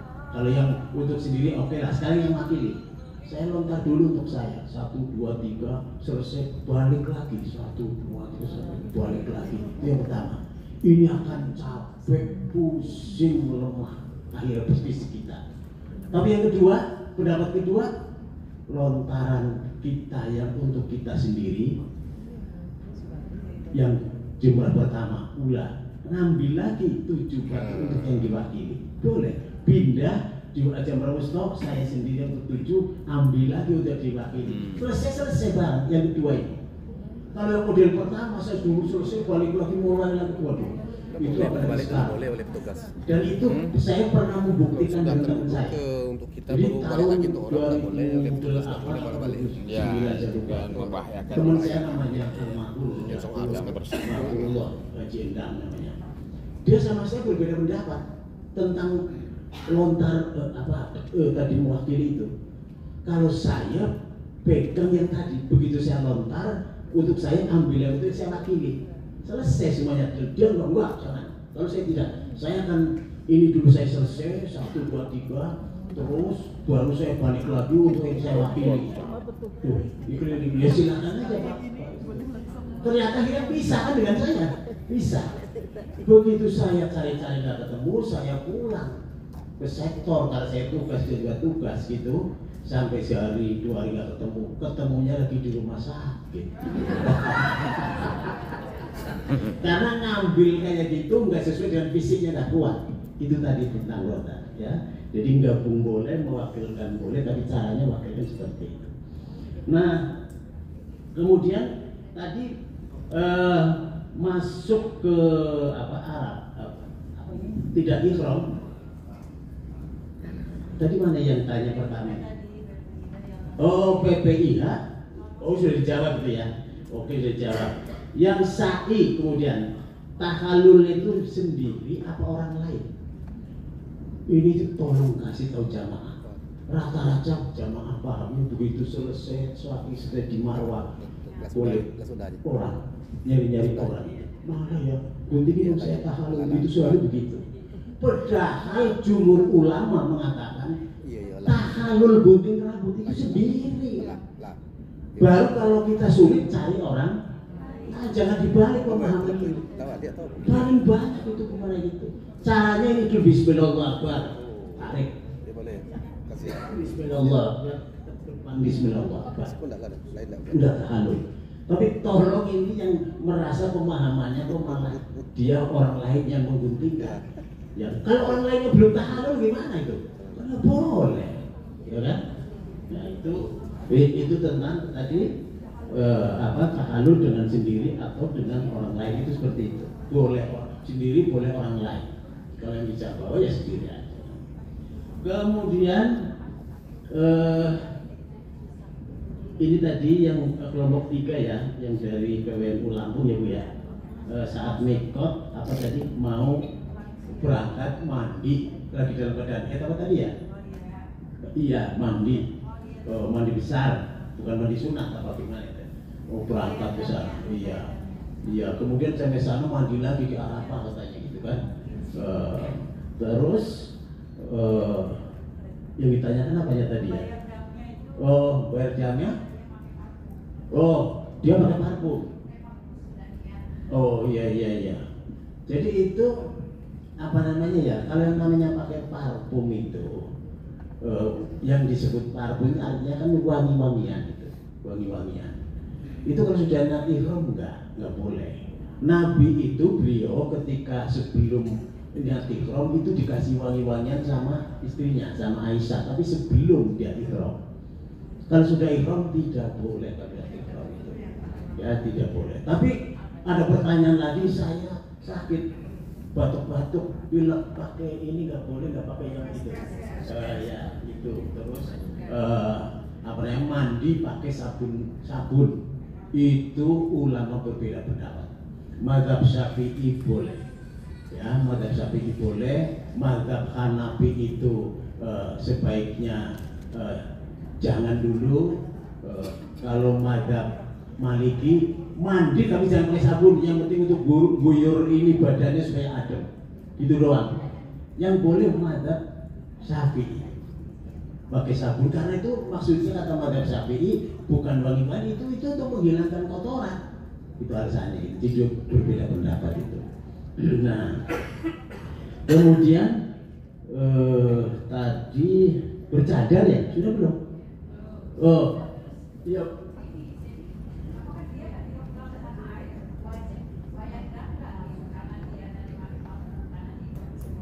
Oh, parfum itu cukup bayar fidyah. Ya, fidyah. Fidyah itu ya kalau itu ada saya di dalam buku saya tadi, itu ada ketentuan dirham, fidyah, apalagi itu mud, itu ada dalam buku saya itu, supaya saya sengaja nulis itu karena kalau sudah sampai sana itu jamaah bingung yang cuman bayar gak. Karena begini, kalau ada jamaah dia nggak pakai kain ihram katakan itu ya, itu kan dia dalam keadaan sudah niat ihram nggak pakai pakaian ihram, katakan laki-laki katanya pakai itu biasa itu hadiran kan kena dam, tapi damnya tidak boleh milih, boleh kambing, boleh dia ngasih fakir miskin sama orang, boleh puasa 3 hari. Nah itu. Nah kemudian ini hikmah idah kematian, makan, ditinggal wafat suami atau tolak rojih. Ini kalau hikmahnya itu kalau kita bahasa saya di dalam penjelasan itu kan ada hal-hal yang perlu dijaga wanita ditinggal suaminya, itu kan jaga dulu, jangan keluar rumah. Kenapa? Kan ada beberapa hal. Kalau yang dari KUA lebih paham ini, ya untuk ini, ya kan yang dari KUA. Nah, yang tolak rojih juga sama begitu juga, takut nanti tahu-tahu hamil atau gimana gitulah gitu mereka. Sementara yang tolaknya tolak mabdud atau tolak bahin, memang itu ulama sepakat sudah nggak masalah, udah lepas semua itu. Nah kemudian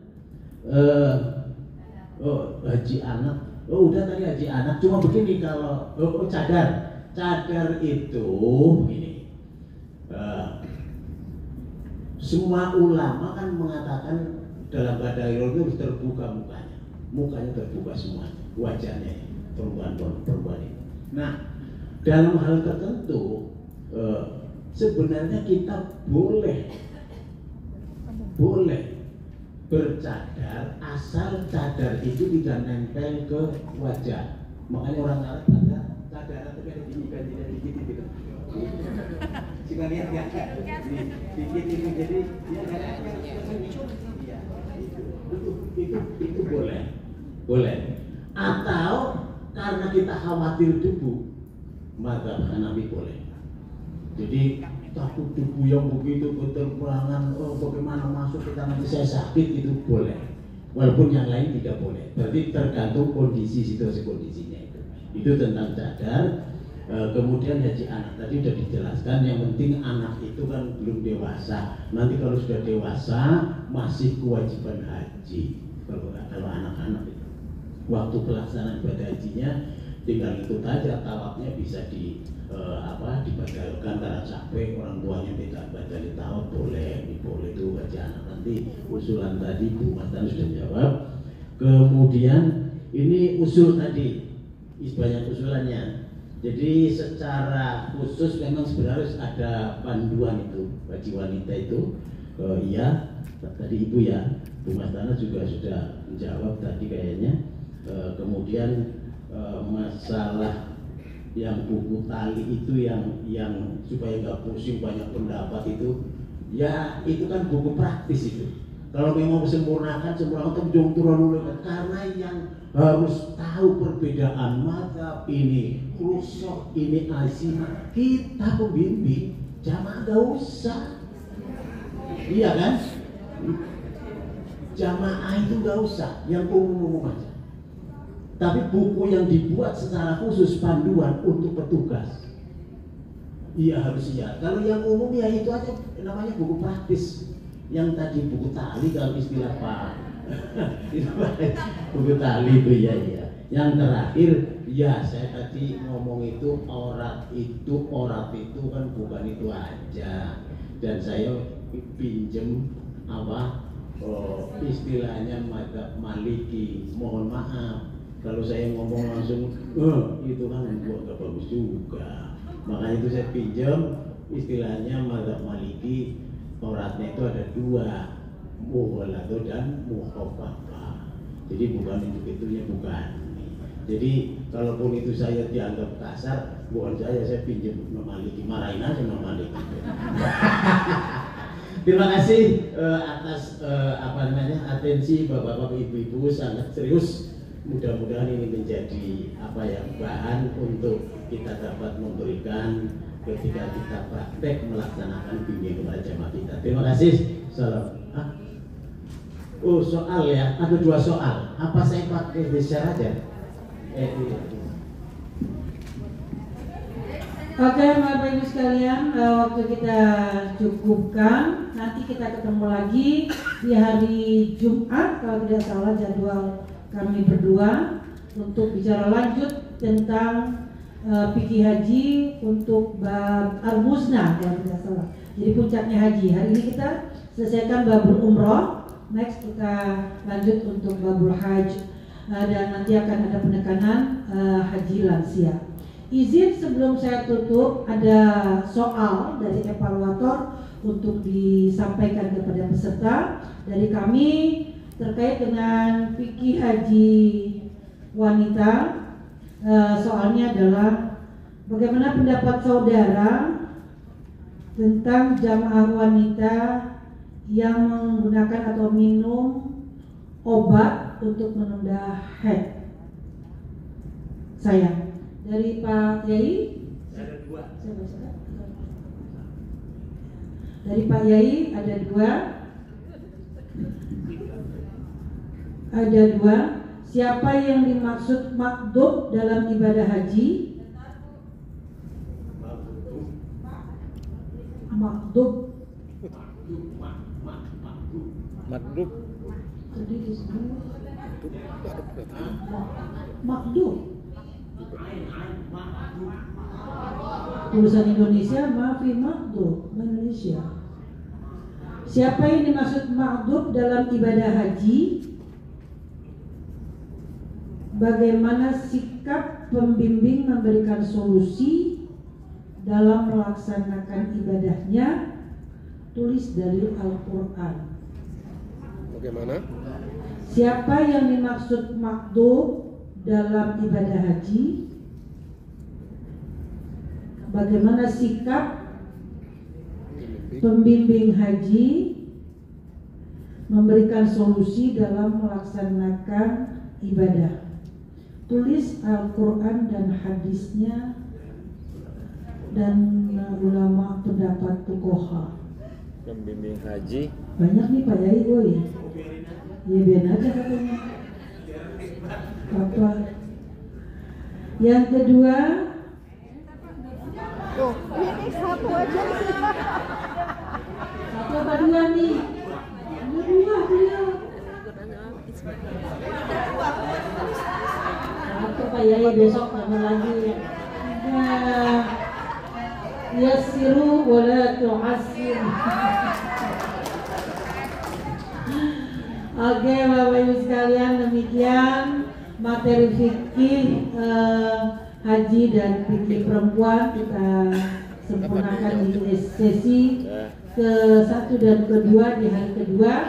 Mudah-mudahan manfaat ilmu yang kita kaji pada hari ini. Saya moderator sekaligus pendamping dari narasumber kita hari ini, Pak Yai Kartono, mengucapkan terima kasih. Mudah-mudahan kita bisa hadir. Khairun nas ma'anfa'uhum linnas. Jadi saya terima kasih. Mohon maaf dan tetap. Billahi taufik wal hidayah. Wassalamualaikum warahmatullahi wabarakatuh. Waalaikumsalam warahmatullahi wabarakatuh. Kami ucapkan terima kasih banyak kepada Bapak Kiai Kartono, MSI dan Ibu Dr.